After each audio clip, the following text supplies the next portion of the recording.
High বন্ধুরা, কেমন আছো সবাই? এই গরমের দিনে জ্যান্ত মাছের ঝোল খাওয়া খুবই উপকারী। তাই আজকে আমি সব রকম সবজি দিয়ে আর বাটা মাছ দিয়ে ঝোল বানাবো একদম সাধারণভাবে। তার মধ্যে এখানে সবজি নিয়েছি, আমি ঝিঙে কেটে নিয়েছি, আর বরবটি কড়াই, বেগুন, আলু, আর এখানে কাঁচকলা আর পেঁপে আছে।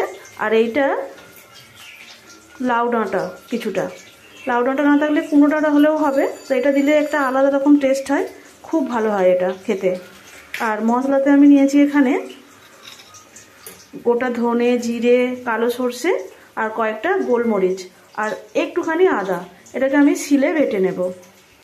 আর এখানে আমি মাছটা ভেজে নিচ্ছি।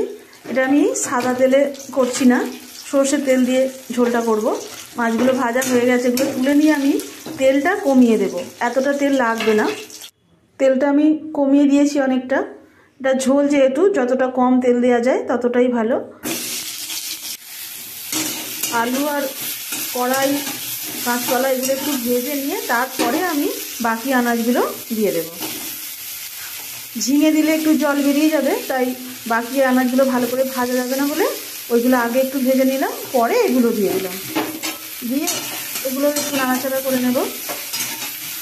কিছু ভাজার সময় আমি নুনটাও দিয়ে দিচ্ছি।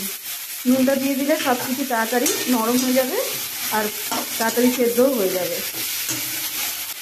দেখো, আনাজগুলো আমার সব ভালো করে ভাজা হয়ে গেছে। আমি এর মধ্যে কোনো রকম মশলা এখন দেব না, এখন আমি এর মধ্যে জল দিয়ে দেব।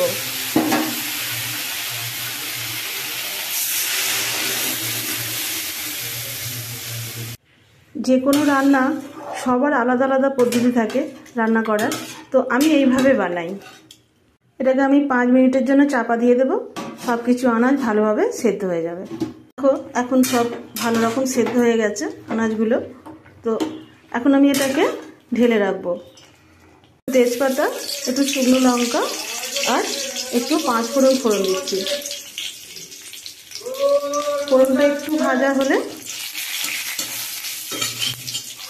যে গোটা মশলাগুলো আমি বেটে নিয়েছি সেটা এর মধ্যে দিয়ে দেব। দিয়ে এর মধ্যে আমি একটু গুঁড়ো হলুদ দিয়ে দিলাম। দিয়ে মশলাটা আমি ভালো করে কষে নেব। বেশ একটু, যতক্ষণ না একটু তেলটা ছেড়ে ছেড়ে আসে ততক্ষণ একটু নাড়াচাড়া করে নেব। দেখো, মশলাটা বেশ ভাজা ভাজা হয়ে গেছে। এর মধ্যে আমি ওই সেদ্ধ করা সবজিটা দিয়ে দেব। আরও একটু জল দিয়ে দেব, ঝোলটা ঠিকঠাক হয়। একদম ঘন ঘন হলেও ভালো লাগবে, একটু পাতলা ঝোল হবে, মাছের ঝোল। বাটা মাছগুলো দিয়ে দেব। নুনটা সবজি ভাজার সময় দিয়ে দিয়েছিলাম, তবু একবার টেস্ট করে নিতে হবে, লাগলে আর একটু দিতে হবে। এত টেস্টি হয় যে আমার মেয়ের এটা খুব পছন্দের। ও যখনই আসে এটা একদিন বানাতে হয়। মাছটা দেওয়ার পরে গ্যাসটা একদম কমিয়ে দিয়ে 5 মিনিট এটাকে ফুটতে দেব, তাহলে এর টেস্টটা খুব সুন্দর হয়ে যাবে। ঝোল হয়ে গেছে আমার, এটা আমি এখন ঢেলে ফেলবো। এরকম পাতলা ঝোল বানিয়েছি। রেডি হয়ে গেছে আমার বাটা মাছের ঝোল। এই গরমের দিনে খাওয়া খুবই ভালো আর খেতেও ভালো। এটা এতটাই খেতে ভালো, আমার ছেলে কোনো রকম সবজি পছন্দ করে না, কিন্তু এই ঝোল খেয়ে নেয়, সঙ্গে একটু লেবু দিয়ে ভাত দিয়ে খুবই ভালো খেতে। ধন্যবাদ সবাইকে আমার ভিডিওটা দেখার জন্য।